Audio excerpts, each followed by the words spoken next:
Public Works Committee meeting. Now it's time for a roll call and determination of quorum. Pettigrew. Here. Roberts. Here. Maher. Here. Bieberdorf. Here. A quorum is present. Thank you. Now it's time for the adoption of the agenda. So moved. We have a motion and a second. All in favor? Aye. All opposed? Motion passes. Now it's time for general counsel on any issue not on the agenda. Action will not be taken at the meeting on any issue not on the agenda except by placement on the agenda by unanimous vote of the council members present. I don't have any speaker requests in front of me. I don't see anybody jumping up and down, so I will close general public comment. We'll move on to consent items 1 through 12. I will open public comment. I don't have anything in front of me. Again, nobody jumping up and down, so I will close public comment, and we'll move on to items 1 through 12. Do I have anybody on the dais that would like to pull anything? Move to approve. We have a motion to approve and a second. All in favor? Aye. All opposed? Motion passes. We'll move on to the non-consent items. I will again open public comment. Nobody jumping up and down. I will close public comment. We have one item 13, a presentation by Western Dakota Regional Water Systems, and you have the floor. Thank you, sir. I do have handouts that I will leave up there, and it's just my presentation, so you have something on hand to reference after the conversation. Thanks for having me here today. My name is Kristen Conzett, and I am the Executive Director of Western Dakota Regional Water System. I am filling the very capable shoes of Cheryl Chapman, and I'm excited to be here today. One of the reasons is that Rapid City has been a staunch supporter of what we are doing at Western Dakota Regional Water System, which in the beginning, there was some Hail Marys that were put in there, but after the last 5 years, we have made quite a few steps forward, and I wanted to share a few of those with you today. For those that are new, wanted to give you a little bit of a background. Western Dakota was born out of a water study that was done by West Dakota Water Development District. They had water rights that they wanted to know if they needed to re-up those. And so they engaged a study with the South Dakota School of Mines. And in that study, it was found that there is a need, that if there was a drought, long-term, short-term, you can't predict droughts just like you can't predict rain, that it needed further investigation. So at that point, the study was put together, and this is the study that came out. It was long-term, and they put in the factors that dealt with drought. And if you look at average conditioned extended drought, the yellow area is what spurred us forward to form the nonprofit organization. At that point, when we were in our infancy, because of this report, we were able to make a case with the Department of Ag in Pierre. And they invested ARPA monies that came into our fund. Now, what most nonprofit organizations do is, when they get funding of this sort, is they tend to do a public campaign. What our organization did brilliantly under the leadership of our board and of Cheryl is, here is the problem. We see the problem in yellow. They invested in the solution, finding the solution. And that is what Western Dakota is boldly trying to do now. So in a nutshell, when we went through all of the graphs and charts and matrices, we are attempting to bring a water pipeline from the Missouri River, 161 miles, 2,000-foot lift, and as my colleagues call it, to the Rapid City metro area. It's clean, reliable drinking water. Now, some may ask, don't we have enough water? If we go to the next slide, this is a USGS report that Western Dakota engaged them to do. It hadn't been done since late 1900s. So there is a little bit, yeah, I have to look at Cheryl for that date. There was some interesting findings that came out. This isn't a public report yet. We're waiting for the official sign-off on everything, but this really makes the case of what we are looking at for the entire, this was the Black Hills, but we are looking at western South Dakota in total right now.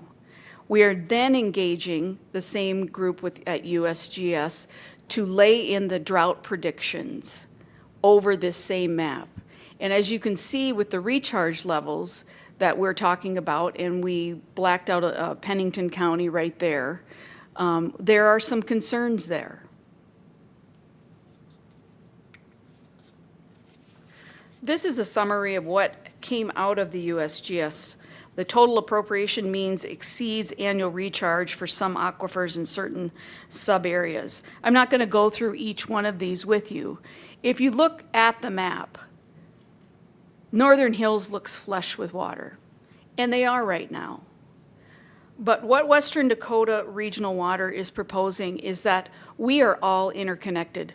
The Black Hills are interconnected. We promote ourselves as the Black Hills, and one day we are going to have, and that's what we're doing here, a regional water system that interconnects.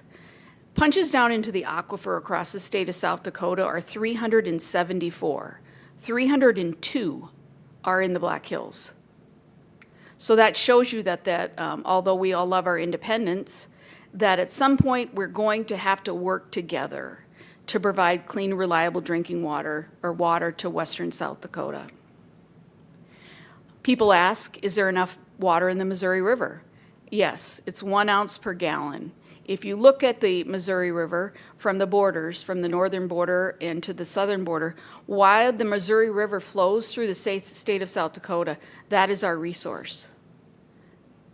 If you look down south, there is legislation from Arizona that is going to go over to the Missouri River to feed their water needs. So this is one of our greatest resources that Western Dakota is looking to take advantage of, to provide the western half of the state. The eastern half has 7 water systems that cover them. And those water systems, one, Lewis and Clark, which is what a lot of people know, was started roughly 40 years ago. They're in the final phases, but they started a few years ago with having an addition to that because they cannot meet their member needs. And when I say member needs, when you support Western Dakota Water System in our endeavor, you have a seat at the table. Water is a monetary, tradable commodity. And with the pipeline that we're looking at right now, Rapid City has a seat at the table because they support Western Dakota Regional Water. We are up to 46 members, and those are from individuals to cities and counties. A little further on, I'll show you where our footprint is as of right now. But you have a seat at the table, which means that you get a say. Our engineers are working directly with your water engineers to find connection points. So I'm going to give you an example. Brandon, South Dakota. 40 years ago, Brandon, for a few years, was part of Lewis and Clark. About 10 years in, they decided, no, we don't want to be a part anymore. So Brandon stayed out of that equation with Lewis and Clark, and to this day, Brandon is having to build their own water system. They cannot connect into Lewis and Clark pipeline because Lewis and Clark is serving their members. And as you know, the growth over there, not much unlike the growth that we're experiencing over here. It's quite drastic. They need more water for new businesses, for infrastructure, for the communities, for the house members. You know, it goes down to each household that needs that resource. How we're tackling this large endeavor is there is a federal component, as you may well guess. We are looking at a $2 to $3 billion project. We're working with the delegation right now. So on one side, we look at it as a candle that we're burning on both ends and whoever gets to the middle. On one side, we have Thune, who is going to put a direct line item In the month of September is what we're hoping, and we were just reassured because they have the month of August, that is when it's going to go sometime in September into a line item. Then we have Rounds on the other side, and Rounds is going to be doing the reauthorization of the Rural Water Act. And what that does is it gives the Bureau of Reclamation, which is the federal agency, to come in and assess that plan that we've been working on for 5 years, all that infrastructure that we've done to make our case. This is what the feasibility study looks like from the federal level. From what I've read, it usually takes 2 to 3 years for the federal government, the Bureau, to do the feasibility study and make their case. With the work that we've done with your support and investment, we have accomplished over half of what the Bureau has to do with your support as members and with the ARPA money that came in. So we are looking to alleviate that down to 12 to 18 months to get that completed. Now, this is the prospective user canvassing. Those are all the dots that I was talking about, and as you can see, they are everywhere. Those are the punches down into the aquifer currently. We have several interns that worked on gathering this data and getting this map together, and it's a lot.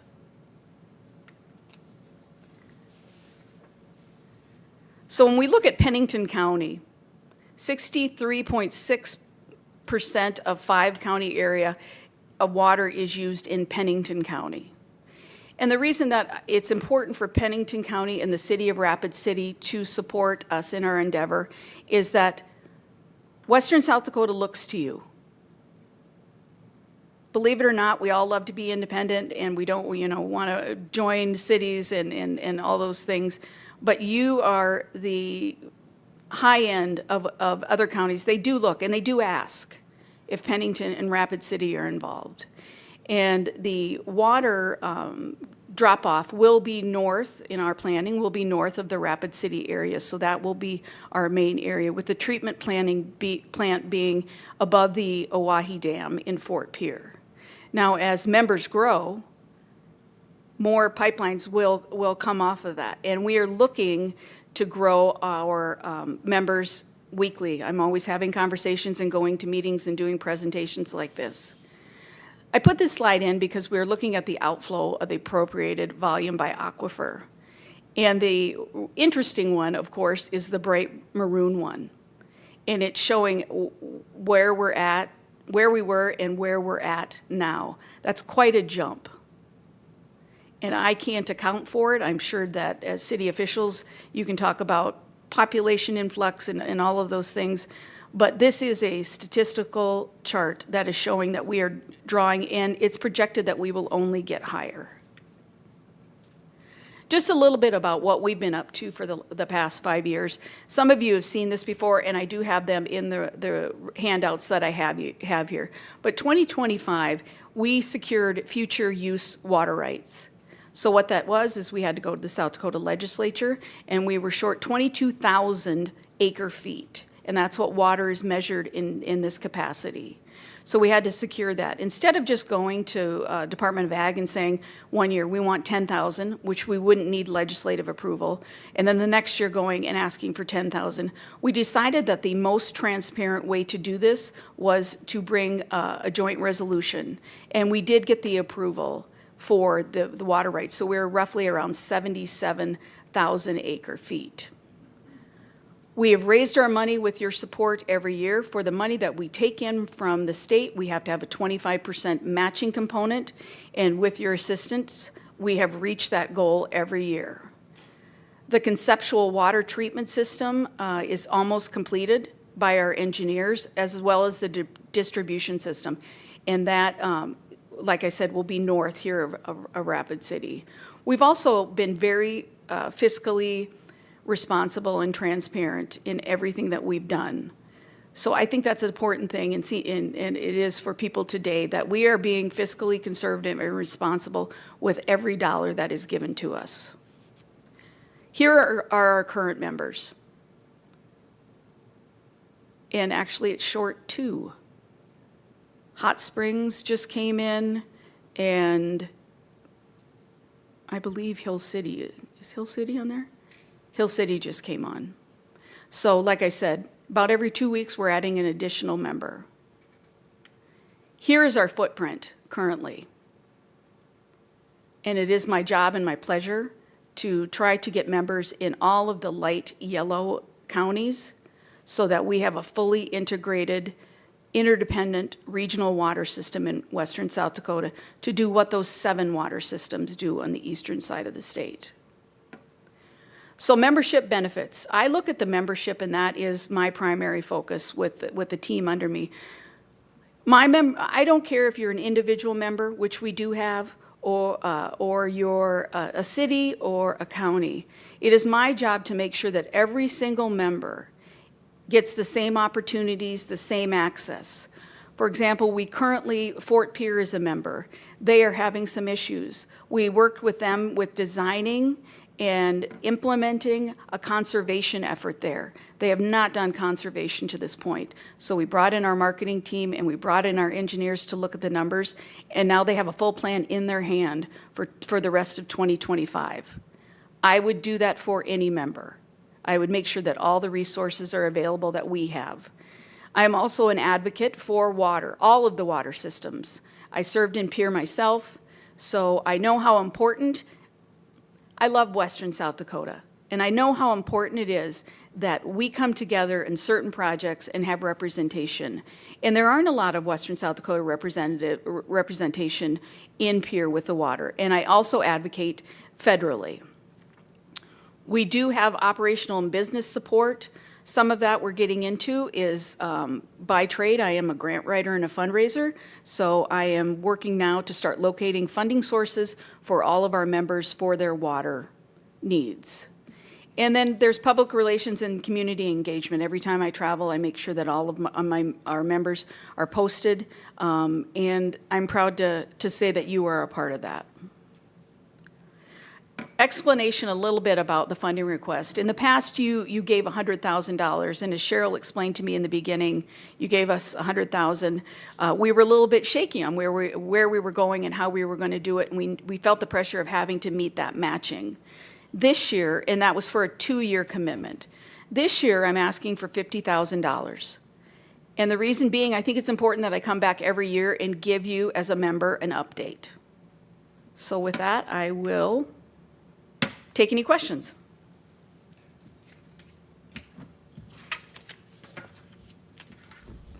Go ahead, Kevin.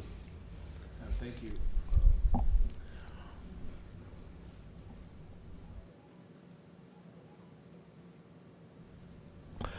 Thank you.